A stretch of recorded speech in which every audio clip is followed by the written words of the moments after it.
Hey, everybody, it's Niigaan.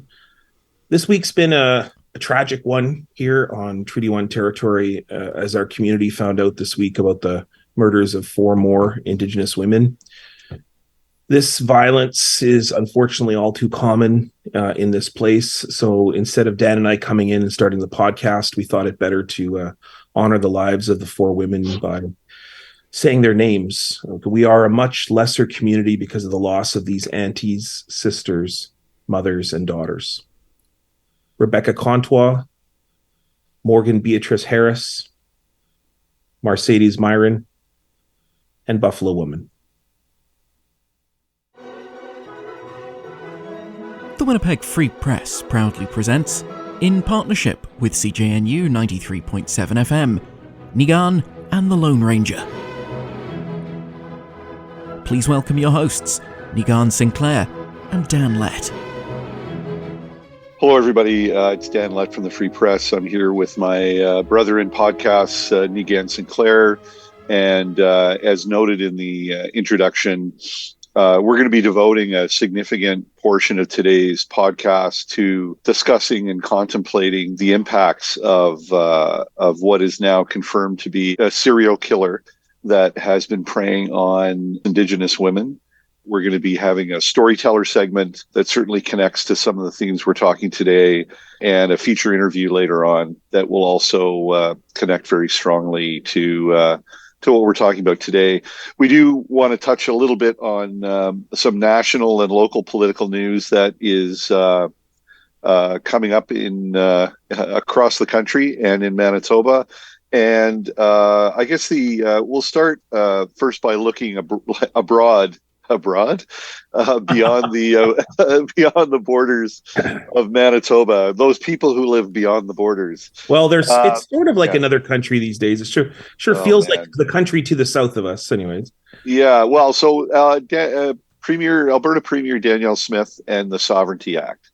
So okay, again. Give me the 30-second explanation of the madness that is the Sovereignty Act.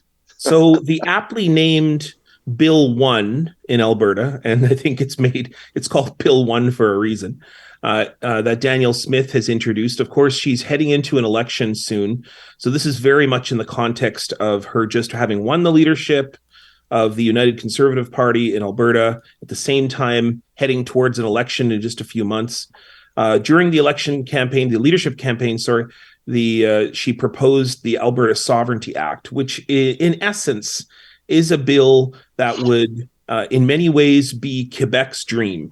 It would be a law that would be passed that simply could state that Alberta, it would be like the notwithstanding clause run amok. It would be the ability of the Alberta government to supersede all federal legislation, and what Danielle Smith says, to stay in their lane while we stay in ours, meaning that Alberta would have ultimate say on everything involving things like health, housing, all the things the province takes care of.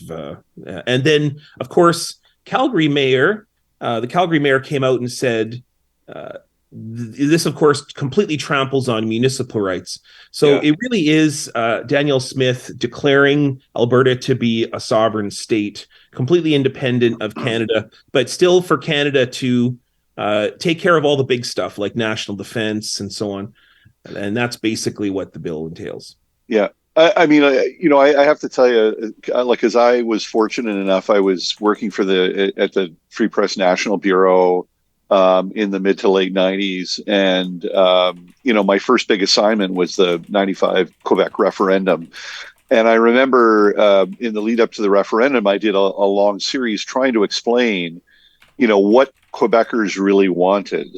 And it was interesting that the concept of sovereignty association, I mean, if you were to look at it from a purely selfish point of view, it's an absolute dream, where a province would get to decide which parts of the federal political regime it would accept, which parts it would reject, and sort of do its own thing. But at the same time, they'd get to continue using Canadian currency. their citizens who carry Canadian passports. I mean, like it's the have your cake and eat it too political dream. Like the reality of it, of course, is a lot different. And in fact, Quebecers have rejected various forms of sovereignty association on the basis that, nothing comes without a cost. And, the first referendum in Quebec, the cost was the outflow of intellectual capital and financial capital as companies relocated. I mean, the first referendum is what really made Toronto the center of the universe. Financial universe because of all the head offices and others who left Montreal. I mean, in so many ways, Mississauga was created because of the paranoia around Quebec sovereignty. What a condemnation of sovereignty. I'm only kidding. I got family that lives in Mississauga. Sorry, bro. The most craziest thing. Well, I mean, first off, the name of the bill, of course, is the Alberta Sovereignty within a United Canada Act, and the kind of absurdity just goes on from there. What would policing look like as just an example? So if Alberta can rewrite federal laws simply because they feel that it's interfering with their independence, what would policing look like? Because what you have is you have the RCMP, which covers a great deal of Alberta. And then what you have is civic police, which tends to be run by the municipal government. But then, of course, for Alberta to then take over policing, and let's say that the RCMP were following federal laws, but they wanted them to follow Alberta laws, but yet the feds would be paying for the RCMP. I mean, the complicatedness rolls on from there. And we could continue to, go through different elements, all different, the municipal laws. What does water look like? What does land's natural resources look like? Yeah. But it just makes you do gymnastics in your head to see that this bill is almost impossible to carry out, other than just to be a political tool to try to be part of Daniel Smith's election campaign.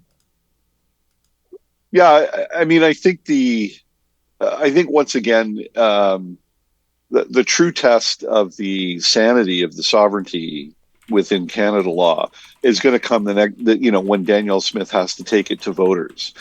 And, personally, I don't think there's any indication. There've been no real public opinion polls or suggestions that this is marketable to the entirety of the Alberta population. Remembering, of course, that, as various populist conservative politicians in Alberta found out, this isn't the Alberta of 50 years ago or even 30 years ago. It's a much more diverse place. Politically, it's much more diverse. And, it's, so I think that she can probably get it through the legislature, but I don't think that there's any chance the Sovereignty Act survives an election. Well, not everyone in Alberta is a big fan of this act. I mean, the Chiefs of Alberta came out and said, just like during Quebec sovereignty, First Nations came out and said, good luck, Quebec, to try to then just, if you declare your independence from Canada, we're going to declare our independence from treaties, and therefore the land reverts back to us. And I don't think Albertans are interested in restarting treaty negotiations, especially now that we can have lawyers. So there is a much different boat when it comes to dealing with First Nations in Alberta, and unsurprisingly, the Chiefs have said good luck in trying to impose the Sovereignty Act on us. Well, speaking of elections, my daughter has been this is her first election that she's been really interested in. And there's a by-election here in Winnipeg. She's been out supporting the local NDP candidate. That's been something really important to her. His name is Logan Oxenham. He is in a very tight fight in a traditional conservative riding of Kirkfield Park against former mayoral candidate Kevin Klein, who's running for the Conservatives. And this is a bit of a litmus test for next year's provincial election, isn't it? Way more than the Fort White by-election. I mean, we had an earlier by-election where to replace the seat or to fill the seat held by former Premier Brian Pallister, who imploded. And, I live more in the central part of the city. I can still remember the day I saw the mushroom cloud come up from Fort White when his political career imploded. But I digress. So Fort White is really hardcore Tory. If the Progressive Conservatives had lost that seat, it would have been horrible. Kirkfield Park is a slightly different kettle of fish. It has been, in the early 2000s, the Gary Doer-led NDP turned it into a bellwether riding. So in 2003 election, Gary Doer and the NDP are incredibly popular. Gary Doer is the number one choice to be premier, even among people who want to vote Progressive Conservative. And he started off that election campaign by saying that he was going to start knocking down traditional Tory seats, Southdale, Riel, and Kirkfield Park. And sure enough, it was a massacre for the Stuart Murray and the Conservatives, just horrible. And he did, and they held that seat until the government changed hands again. And I think overall, it makes this by-election a lot riskier. Certainly, I've actually heard some progressive conservatives theorize that if the Tories were to lose this seat, which I still think is a bit of a long shot, but if they were to lose this seat, then there would be an immediate push to perhaps replace Heather Stephenson before next fall. Because that's what progressive conservatives do. When the going gets tough, they throw their leader under the bus. So, this is going to be a fascinating December 13th. Could you imagine? It's going to be incredible. Could you imagine, being a leader of a party and never getting a chance to lead it into an election? How rare is that? But pretty rare. I actually am I'm having trouble in my brain remembering any party that's not let a leader head into an election. However, the one other candidate that's a bit of a wild card in this race, but people aren't really talking about because it really is a bit of a forum on the Conservative government of where are they? Do they have a shot in any way in Winnipeg? This would be the riding to test that, is the Liberal candidate Rhonda Nickel. And the reason why, normally Liberals in Manitoba are mostly an afterthought. They don't tend to have much impact other than in River Heights, where Dr. John Gerard has held his seat forever. But Rhonda Nickel's interesting because she's a nurse at the Grace Hospital. And of course, this whole by-election has really been a battle about healthcare and about the issue of funding healthcare adequately. And the fact that we've got a nurse who, as a frontline worker, running for the election seat, may be able to pull some support from either candidate. I think I think to a certain extent the progressive conservatives and the Liberals have both been clever in selecting their candidates. I mean, the NDP candidate is strong as well. The Rhonda Nickel, her connection to healthcare.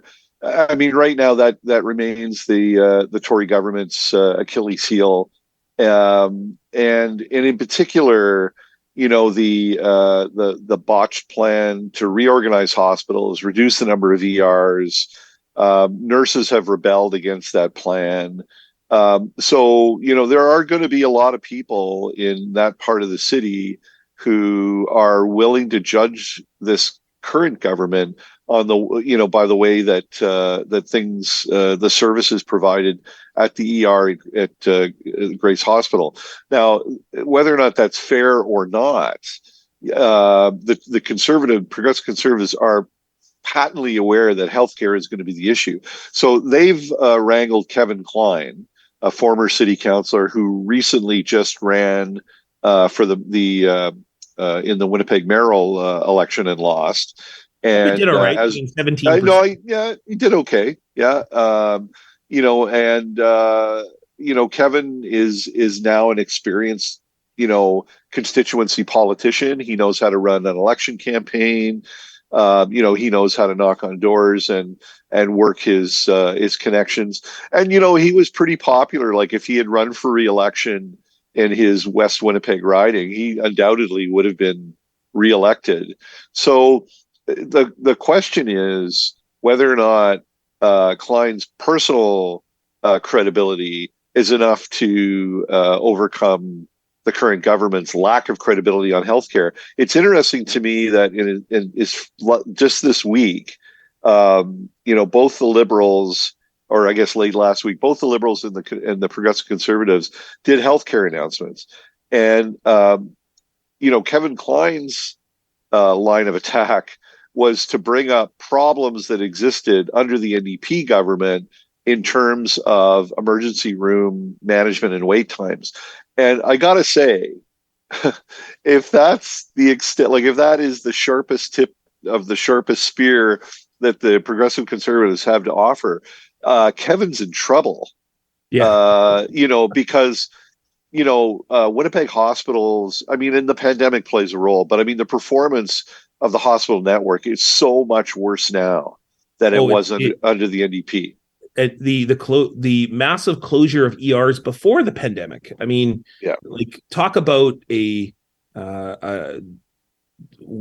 perfect storm for the Conservatives of disasters, and which leads them, of course, to Heather Stephenson being the lowest rated premier in the country. It is going to be a very interesting by-election next week. December 13th is when the by-election will take place. And I really think that will be a big sign for either NDP or the Conservatives of what next year's provincial election is going to look like. Yeah. So we return to what has really been the big issue here in Treaty 1 in Winnipeg this week, with the horrific situation that has been created. Last night there was a vigil at the Forks with hundreds of people standing outside in sub-zero temperatures. My family and myself were out last night doing ceremonies for these sisters, these aunties whose lives were lost.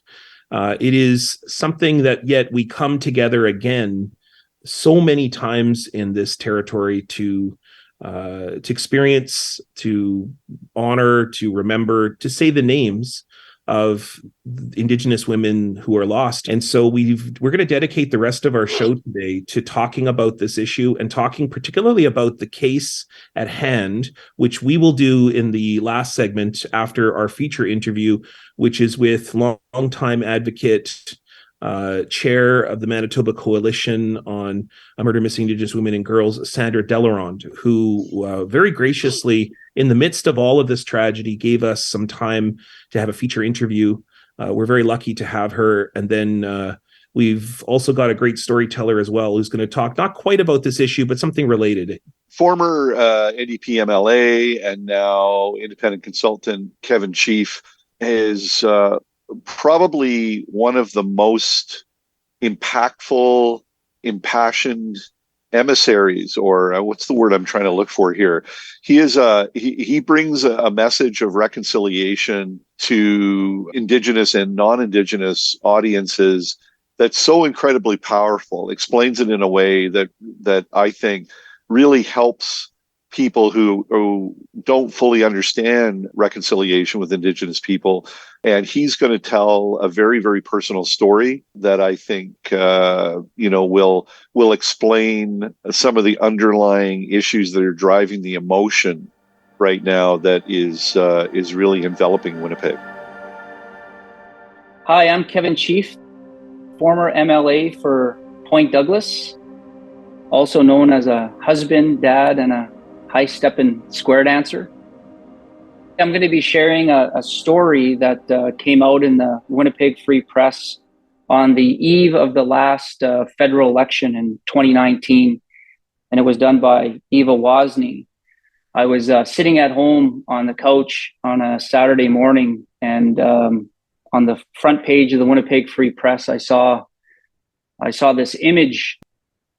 I hadn't even read the story. I just saw the image, and it was an image of my uncle Dennis, my my eyes filled up with tears, and my wife asked what was wrong, and I told her that my uncle was on the front page of the paper, and it was about a story about how people who are experiencing homelessness, how impossible it is to vote.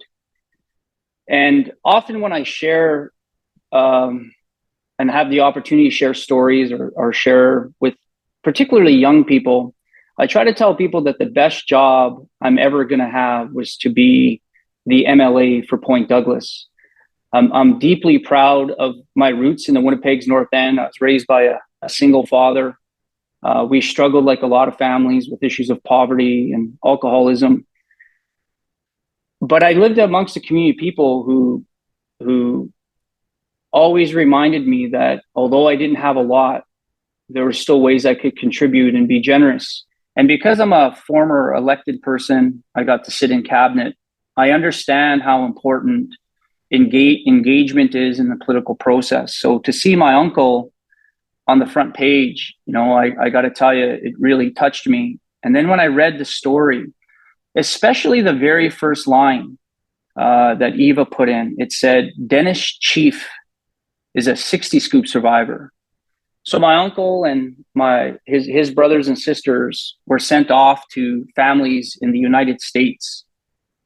And as a young boy, my uncle was 5 or 6 years old, was taken from our family. And, no sense of belonging, no love from his family. He found himself in the youth criminal justice system. The youth criminal justice system, as we know, is a pipeline to prison. Prison often is a pipeline to social assistance, and that often leads to people experiencing homelessness. And I try to share with people that the reason that the residential schools and that era and that part of Canadian history is so difficult is because the target of that was children. So for people like my uncle, the toxic stress just on his brain at 5 or 6 years old, you can't recover from that. And, I got to meet my uncle when I was about 14. He came to the house, and it's strange to see somebody who looks so much like my dad or my other relatives, but you don't know them. And, I know that my uncle, although my grandparents never raised him, he called them mom and dad to the day they died. And if you read the story that Eva put together, she asked him the question, should people vote? And he says, yes, because you see all my family and friends that live in the street with me.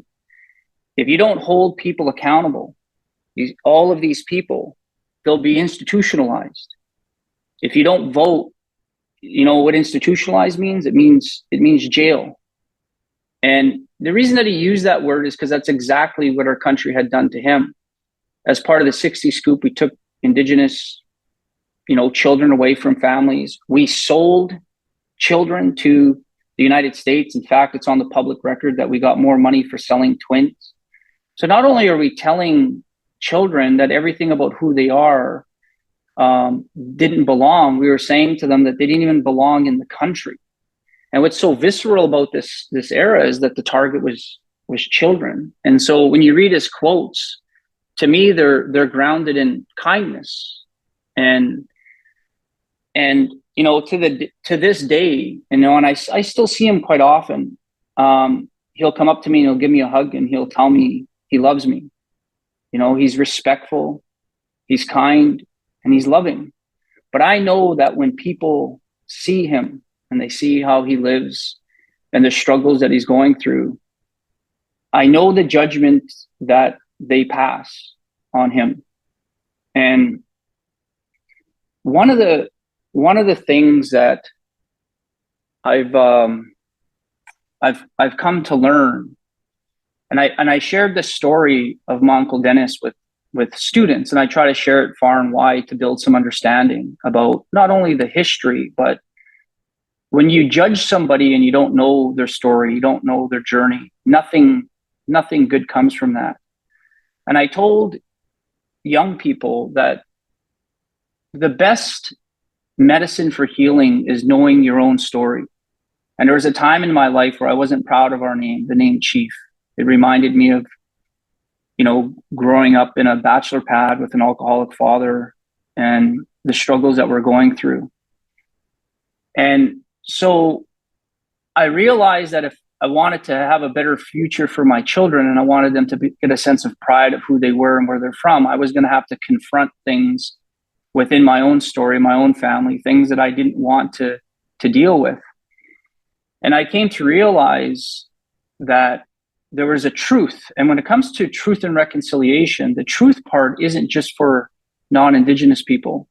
There's a truth about my uncle that I realized that not only that I had to deal with, but I thought it was important to share. And I don't like sharing this part of the story. I find it quite difficult, but it's important. I know there was a time in my life, and it wouldn't even been that long ago, that if someone came to me and said, "Hey, Kevin, you see that guy living in the street? That's your uncle."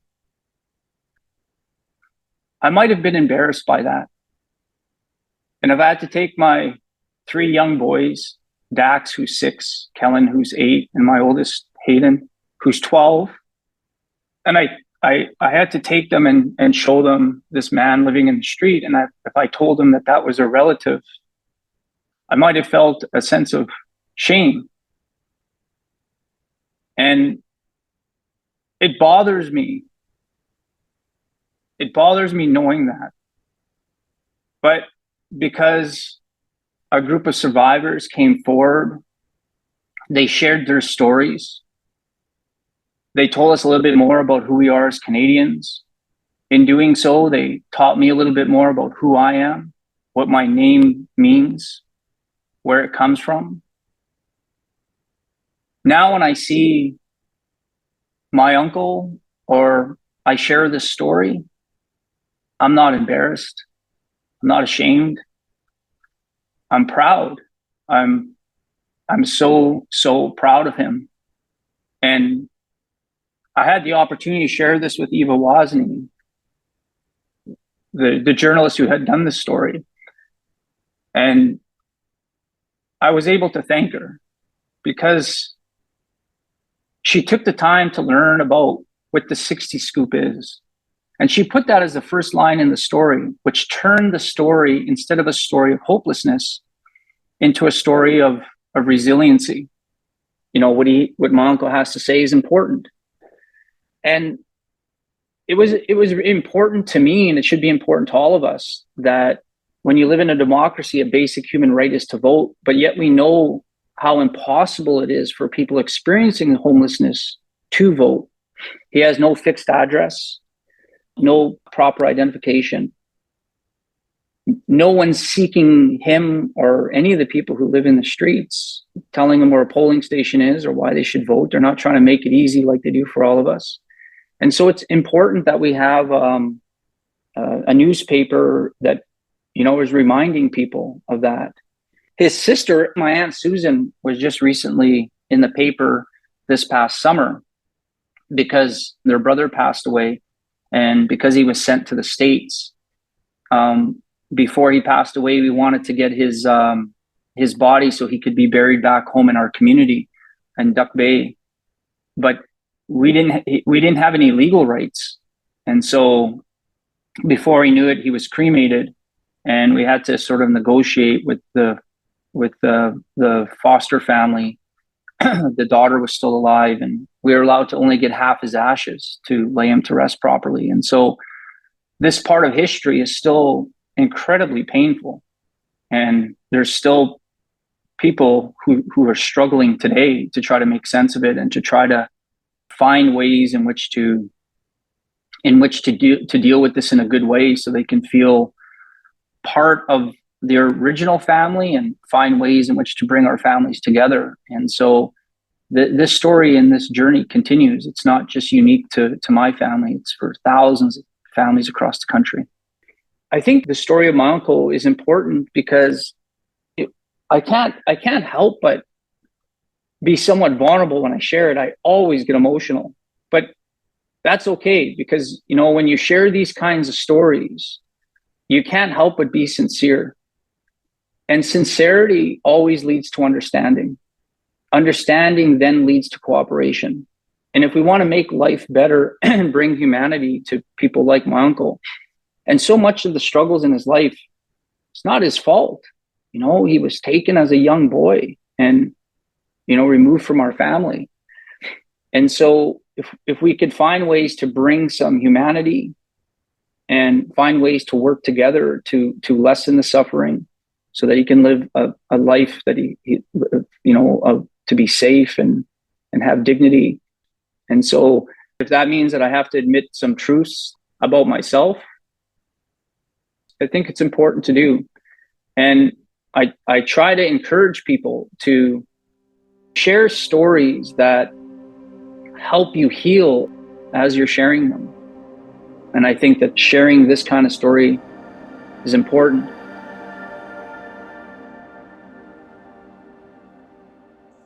Bonjour, Tansei, Tanchi. Hello, everybody. Greetings. We are here with Sandra Delaronde, a good friend of mine, who, of course, has done incredible work in the community, social changer, coming from Cross Lake and Duck Bay, but has made it her life's work to end violence and support the families of murdered and missing Indigenous women and girls and Two-Spirit peoples. Is chair of the Manitoba MMIW 2S Coalition, is been a huge advocate at the Commission of the National Inquiry into Murdered and Missing Indigenous Women, Girls, and Two-Spirit Persons, and is an honorary doctorate from the University of Winnipeg. So Dr. Delaronde, welcome to the podcast. Welcome to Niigaan and the Lone Ranger. Well, yeah. Thank you for the introduction, Niigaan and the Lone Ranger. Yeah, the Lone Ranger's not here today. He is busy off down the trail. But, you know, let's talk a little bit about this week. I mean, it's been an incredibly hard week here on Treaty 1 territory because of the unveiling of yet another serial killer of Indigenous women here in our territory. It's not just a tragedy, but also evidence of an ongoing systemic issue within our city. Why is Winnipeg hit so badly with situations of murder, missing Indigenous women and girls and Two-Spirit peoples? And you maybe talk a little bit about why it is so important to have a coalition like the one that you're working for. So sometimes I think it's difficult for me personally to talk past the tears, but I think we have come to a place where we have to do that. Each of us have to talk past the tears, you know, to be able to create change. I think that we have been, for many years, been waiting for systems to change. And, you know, you're familiar with the Aboriginal Justice Inquiry that dedicated a volume of research to the matter of Helen Betty Osborne. And they had many recommendations, but their finding, the most important finding, I think, was that Helen Betty Osborne would not have been murdered had she not been Aboriginal. 51 years have passed since her death, untimely death, and despite the finding of the National Inquiry in 2019,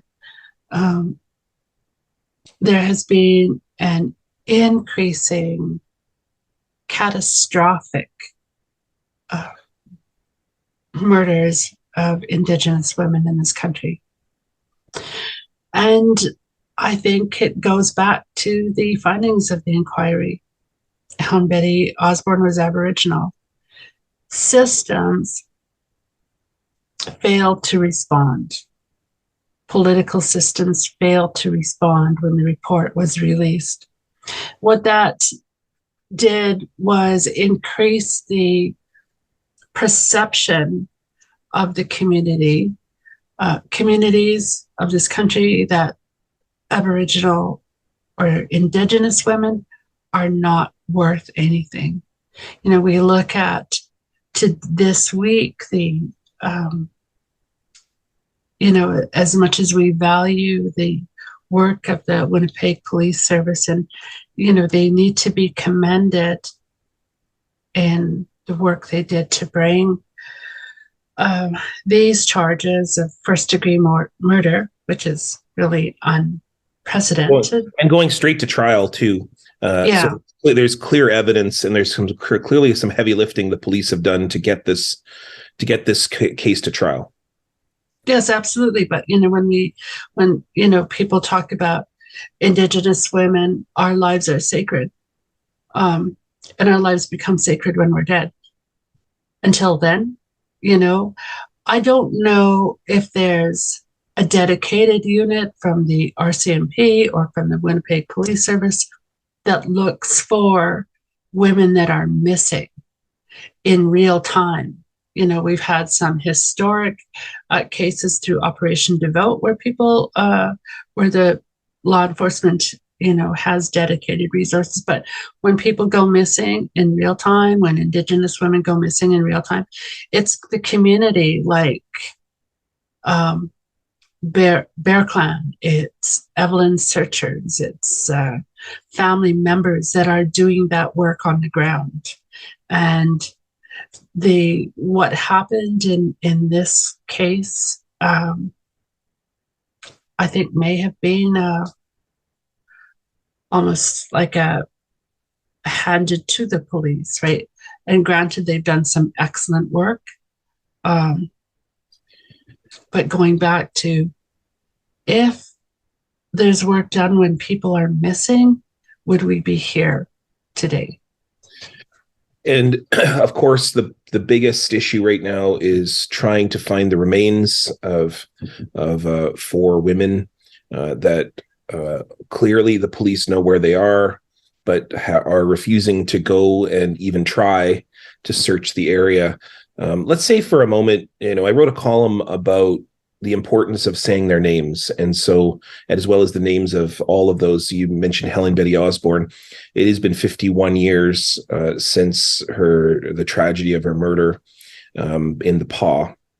But of course, these women, one of whom we don't know her name, but the other 3 are Mercedes Myron, Morgan Harris, and Rebecca Contois, who we are less than now that we don't have these mothers, aunties, sisters in our community.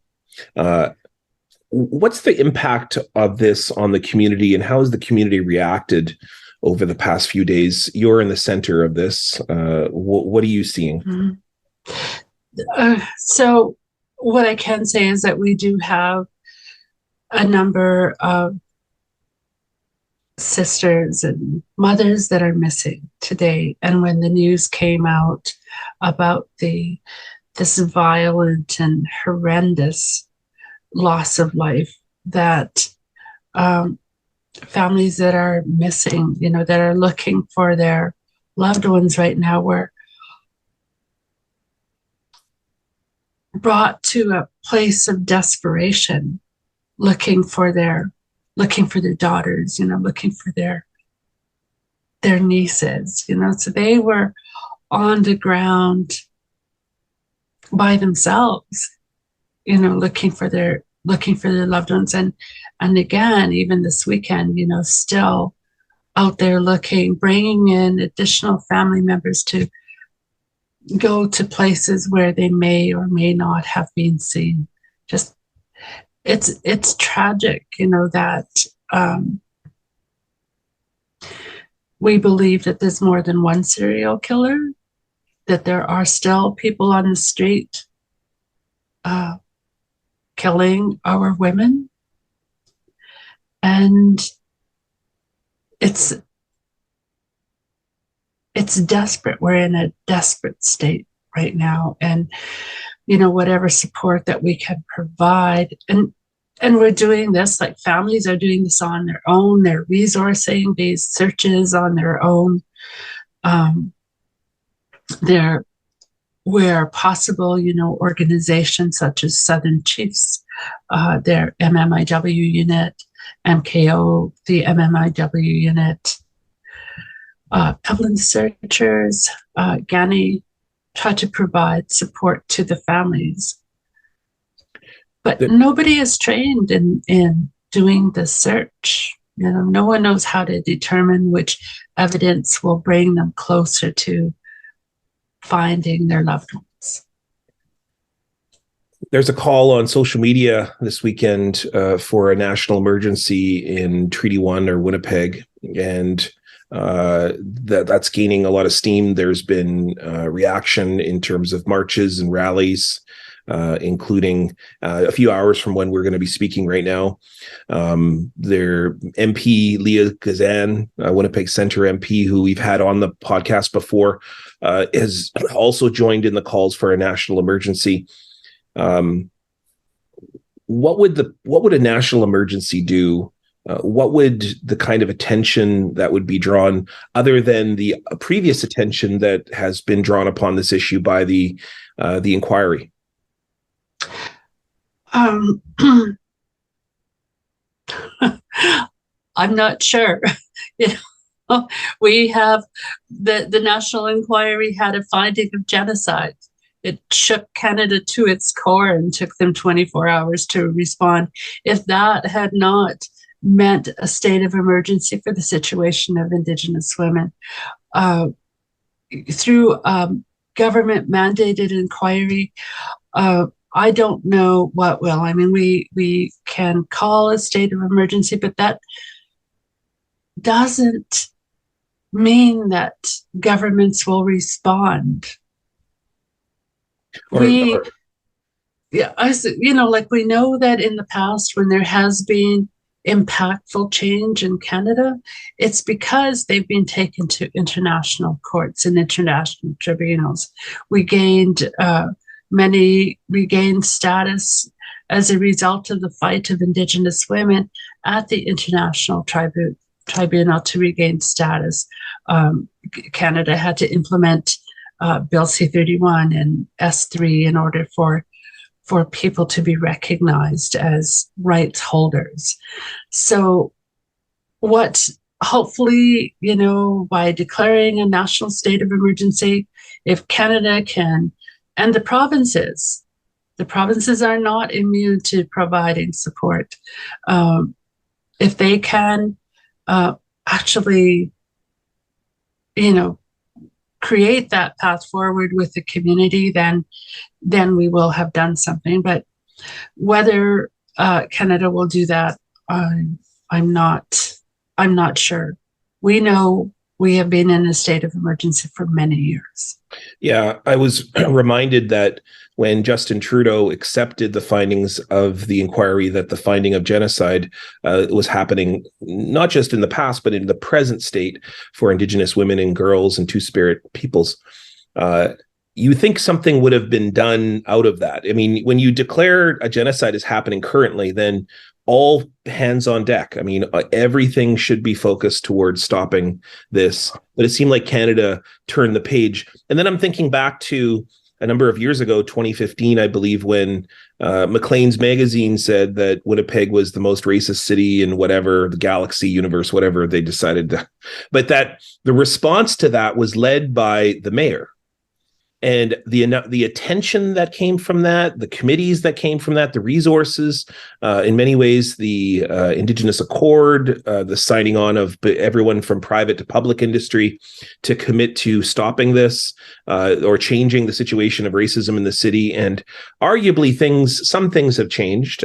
Training for city officers, for example, more resources and support to support local agencies. Do you think that the mayor should be stepping up here in Winnipeg? Because we are talking about a second serial killer within a decade here in the city. And what you're saying is likely more. For sure. I think the city needs to provide more resources, more action. Like right now, we're dealing with the safe transportation, which is the safety of women in taxis and on buses in the city. And we have asked for training of all taxi drivers, like new and ongoing training with regards to safety measures for Indigenous women. And that really has to be part of the licensing agreement. You know, when we talk about how can governments, whether municipal, provincial, or federal, how can things change? It's to change their policies and entrench things like training, staffing. You know, it's the same thing that we've heard for many years, but I can tell you what's different, despite, you know, the number of inquiries from the Aboriginal Justice Inquiry, the Royal Commission, to this national inquiry, is Indigenous women and their families and survivors fought for change for 30 years to have an inquiry. We have an inquiry. It's not, you know, there still is more to be done, could have been done, but this is what we've got. We've got 231 legal imperatives, and we will not let it go until those 231 legal imperatives are implemented and that we see substantive change. Why do you think that, I mean, the 231 calls for justice from the inquiry has not gained the kind of public attention that the Truth and Reconciliation Commission 94 calls to action has, even though many times they overlap. But I'm just thinking back to the idea that if a genocide is called, why is it that Canada is so slow to move on this issue? And if this was the situation of a man out there, an individual out there, killing non-Indigenous women, there would be monuments, memorials, there'd be a national day. I mean, I'm thinking about the Polytechnic massacre and how much attention is paid to that, and the fact that every year we were reminded of what happened, I think it's nearly 5 decades ago. Just a few years ago, we heard about the tragedy in BC, the Lower East Side, of dozens upon dozens upon dozens, the worst serial killing in Canadian history of anyone, but particularly Indigenous women and girls. Why is it so slow? Or why is there seem to be such indifference that even though we're using the big words, there's such a lack of action? I think it's Indigenous women, and Canada has led the world in showing how disposable Indigenous women can be. And we talk about genocide, and I can tell you, yeah, it's ongoing, but it started with when we come to the treaty making process. Like in my own lineage, one of the women was head of Duck Bay and went to the Treaty 4 gathering and was not allowed to speak or to sign the treaty on behalf of Duck Bay because she was a woman. But, you know, the next gathering of Treaty 4, she appointed her son-in-law to, you know, whatever may not have been that legal term, but, you know, for understanding of people, to represent the community and to sign on to the Treaty 4 adhesion. And that was done. But, you know, so like on one hand, it really is an example of how how disappearing Indigenous women has been part of the colonial project, right? But it also shows that the strength and the resilience of Indigenous women, being like water, if there's a barrier, well, we'll go around it. We'll find a way to go around it. And we continue to do that. We continue to survive and thrive despite the very real nature of genocide in our lives today. The Winnipeg Indigenous Executive Circle are, a group of almost 40 frontline organizations that are led by Indigenous women and part of creating change and supporting how the work is done in Winnipeg. So we have had to be our own warriors and continue to do the work. And I think that the TRC calls to action, the 231 calls to justice are interwoven like DNA, that we can't do one without the other.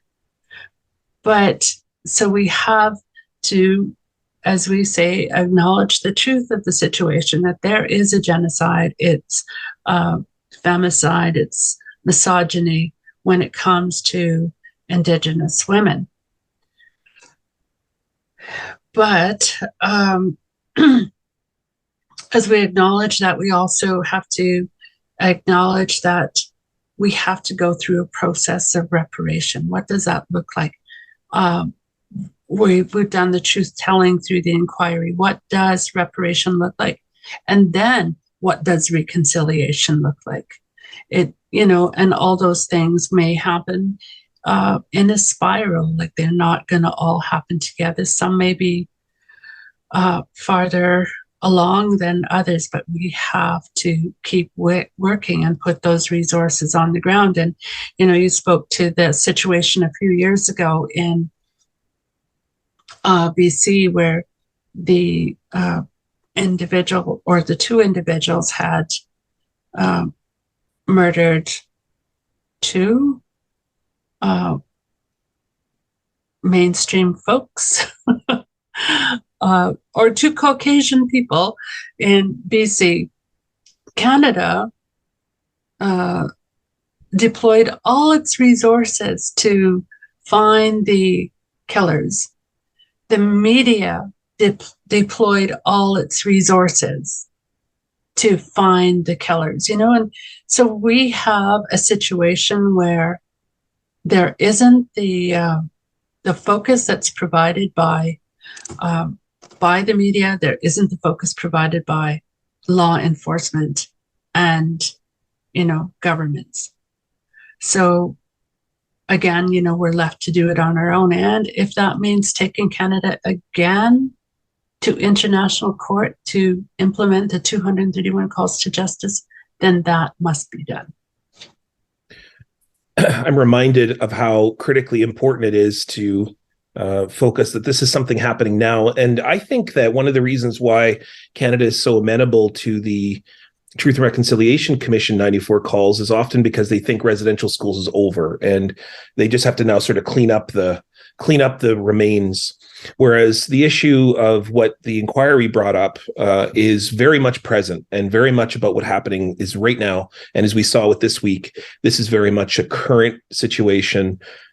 This is a critical emergency that's ongoing and that everybody is complicit. I mean, everybody pays the taxes for the systems that ignore the calls by women when they're abused, or when, on the Mama Bear Clan, when we walk every week, 3-4 times a week, almost every walk we run into families looking for someone. Then almost always it's women, young women, particularly, usually under the age of 18. And I was reminded that, the last one of the times that we hung out together was at the vigil for Tina Fontaine, and that I was holding I organized the event, but I made sure that it was that women were in charge, like yourself, like Thelma Fable, Tina's auntie, and that we took direction from that. And that's very much the model, I think, of what needs to happen. But having Indigenous women in leadership, I think, makes Canada uncomfortable in lots of different ways. And you can see that in the reaction this week. this year is the record number of Indigenous homicides in the city. We're looking at over 3 dozen. And as we now know, over nearly about a dozen or so are Indigenous women and girls. And more so now, I guess, exceeding 12 now that we have this recent revelation. Why is it so bad this year? Do you have any insight onto what has happened this year? Is it the pandemic? Is it the breakdown of city services? Is it the radical increase in addictions in the downtown area, which we know is also happening? I think it's all those things, and it certainly is about city services, but it's also about provincial services. We had many units of low-cost housing that have been bulldozed or converted. We've had low-cost housing that have, in the areas that most need it, converted to condos. And, it's a lower tax rate for people that purchase them. We have a higher number of private rental properties, such as Airbnb, in areas that are now being gentrified that would have previously been accessible as affordable housing. So affordable housing is a big issue. And then we have things like policies of the child welfare agencies that, where a woman is housed with her children, and if for some reason they decide to apprehend those children, often it's because of poverty, then the woman ends up losing her home because she doesn't have the children. And then the chances of getting her children back are near to impossible because she has to be in a situation where she's able to provide a stable home for her children. So it's, people that are in poverty, that live on the edge of crisis, are not supported by systems that are apparently designed to support their health and well-being. Then we run into the mental health crisis, which is mitigated by the use of life-altering drugs. So bringing it back, maybe, not maybe, but a guaranteed livable income would make a difference. When you're talking about the lack of support services, I'm particularly aware of the issues of women who are trying to leave difficult situations in their lives, and the fact that there's such a lack of support for those agencies. They're often barely keeping the lights on. And when it comes to I've had students who are in situations where they need a place to live for a while with their children, and luckily I have access to resources that I can support those students through my department and put them in a hotel, because frankly the places that they go either don't accept children, or they put they're in dangerous situations and they can't guarantee safety for those individuals in those facilities. It is just absolutely brain numbing how small of a resource allocation that would ultimately be to give women safe spaces to go to transition, and how minimal that is. And, I wrote a piece recently, and this will be our final question here. I know you're very busy today and so on, but I was trying to come up with a way that we could see a solution through all of this, and the tremendous pain, and it can feel very overwhelming when we get to what we need to do to deal with the issue of homicides generally, but also murder missing Indigenous women and girls and Two-Spirit peoples. And I really ultimately came up with the solution of caring. Like that was what I wrote in my column. I said, here's the solution: is we all got to care. Yeah. And that seems so simple, but maybe, more than that, of course, all the things that you're talking about, but is that really where it begins, is just caring? Absolutely. It's for Canada, it's for the city not to see this as just an Indigenous problem, a problem, that they see us as a problem. Society has to care enough to see the humanity of looking after one another, of calling on governments to support, to care for those that need that right now, because we know the situation we didn't arrive at in this generation. It has been multiple generations that have brought us here. And we also know that, I just want to say I don't know how much it would cost to look in the landfill, but I don't want the landfill to be the burial grounds for our women. But I also know that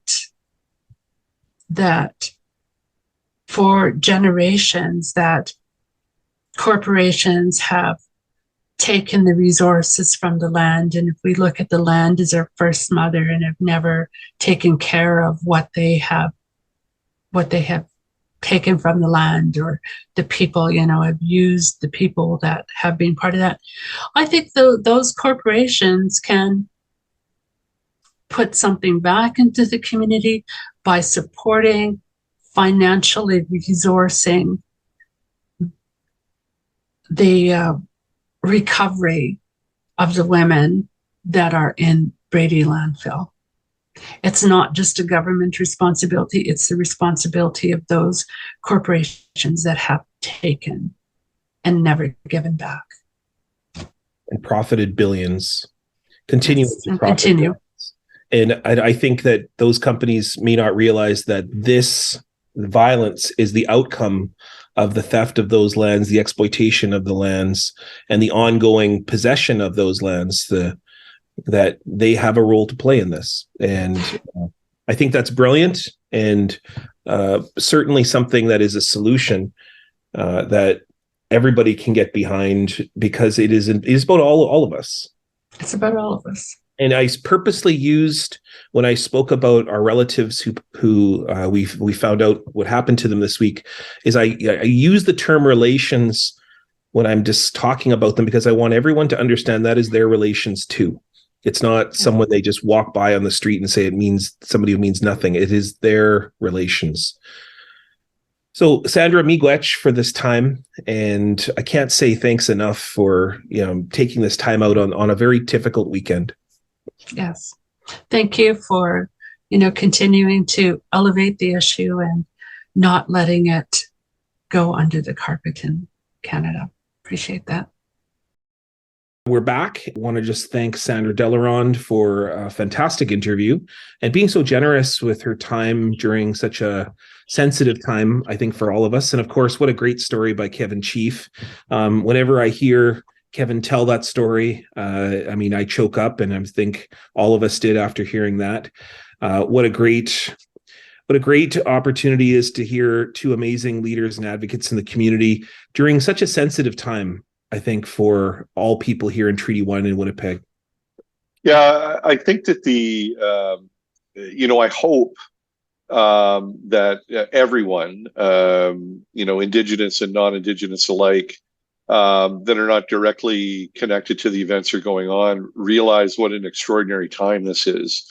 Extraordinary for a lot of the wrong reasons, unfortunately, but that, we really have a situation unfolding, a news story unfolding that could, I don't think that either one of us, we've talked about this before, can imagine a story that is more inflammatory, more threatening, more alarming to Indigenous people, and particularly Indigenous women and girls, than the story of the serial killer that we're watching right now. And this is going to this will leave rifts. This is going to leave scars on the community. There's no doubt.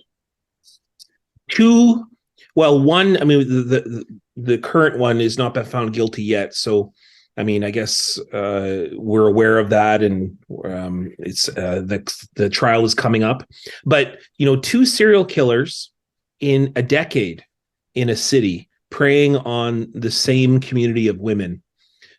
This is not something that can be easily swept under the rug. This was, after the case of Sean Lamb in 2013, when he was put away for 20 years. This is a time in which people said, oh, changes are going to take place, and clearly they haven't taken place. And so here we are now, 9 years later, in a similar situation where it's even worse. And since we've taped that interview with Sandra Delaronde, this is a bit of an update. It's a few days later since we've done that interview. And today, the police came out to talk about the fact that it is not the Brady landfill site that it's been. They came out and said that the remains of Mercedes Myron and Morgan Beatrice Harris were at a landfill site, but they didn't indicate that it was the Brady landfill site where Rebecca Contois was found. It was announced today that it's at the Prairie Green landfill, which is quite a distance away from the Brady landfill. It's near Stony Mountain, Manitoba. And they were very upfront today in the press conference by saying it is impossible to even know where to begin at that landfill site, and the resources are considerably less.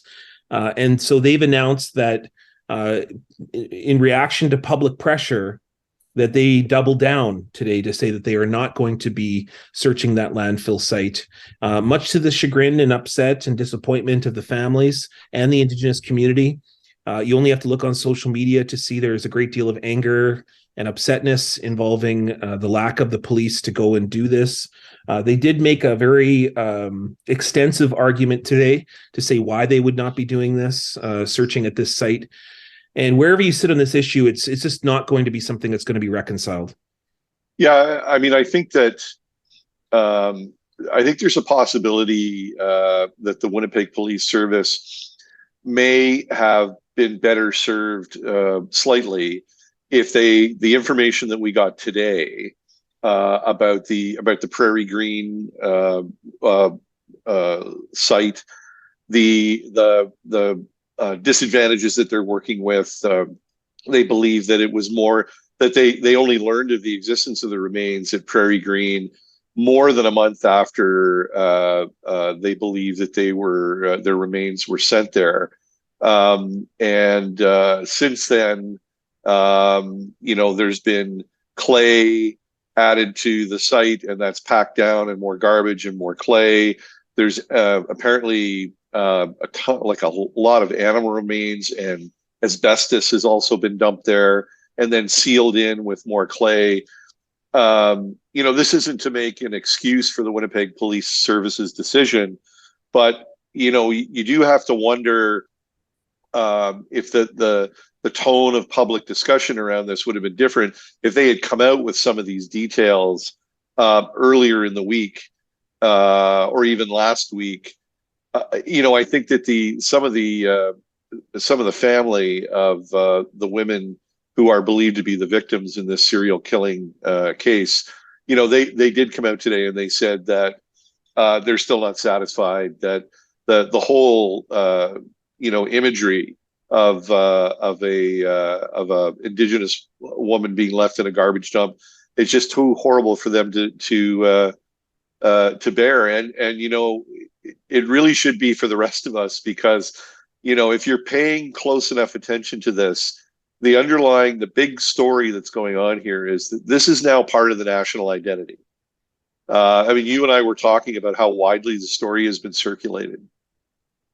It's across the world. I mean, this story appeared in the BBC, in the Guardian, CNN had it as a lead story. Winnipeg is very much on front and center, and rightfully so. I wrote in my column last week that Winnipeg is very much ground zero for this issue of murder, missing Indigenous women and girls. Much of the issues that Sandra Delaronde pointed out in her interview begin here. They have emerged here because of the history of Canada's treatment of Indigenous women and girls and Two-Spirit peoples. The fact is that all of us have inherited that history, and it is now impacting all of our lives and our institutions around us. And we're seeing what was very much a logical result of 150 years of genocide, as the inquiry pointed out. And so it is very much the fabric of the country. It is something that Canadians have to face. And it's not something that you can simply say it's their issue. It is all of our issue. And we have to be better than this. Like, we have to be, as a community, better than this. We thought that the community had learned, that the institutions, the police services, the emergency services, institutions had learned from the serial killing of Sean Lamb just 9 years ago. And now here we are with things even worse. And we have to be better. We have to step up more. My column coming up is about the fact that this person had a long history of hatred of Indigenous peoples. And there are many people who are complicit in feeding into that hatred by publishing nonsense and lies about Indigenous peoples in mainstream publications like national newspapers. And that people get fed into this discourse, hate Indigenous peoples, and the result is the murder of Indigenous women. Yeah, I mean, it's, and my reference to national identity, I still think, because we're still writing about residential schools and unmarked graves, and I wouldn't say most of the readers of the Winnipeg Free Press, but a lot of readers, it's the reaction is kind of yeah, it was a bad thing, let's move on, it's ancient history. And I think that's the part that's so dangerous, is this idea that after trying to deconstruct an entire culture, an entire people, that somehow we're now, those of us, our ancestors who were responsible for that, like, we think that we're the ones that we can say it's time to get on with it, that it's ancient history. It's not. And as unfortunate as it may be to hear, and as in contrast to so many of the great things that we can say about Canada, we are also a country where Indigenous women and girls die at an alarming rate, where they are, metaphorically and literally speaking now, they are treated as disposable people. They're dehumanized. And then that's the only way that crimes like this can happen. It's not time for us to run around, waving our arms in the air and howling about how unfair it is that this has become a part of the national identity, and bloody do something about it. And I'm not, I know saying do something about it that's a mouthful, and there's no one thing. Yeah. It's not easy, and the solutions are evident, but it begins by listening to Indigenous women and girls and validating their experiences. I'm standing beside them when they stand up and talk about violence. This is the time in which we should be recognizing families, and absolutely, it is something in which the coming forward, things are going to get worse before they get better. Yeah. We have a trial coming up where this individual will be held to account.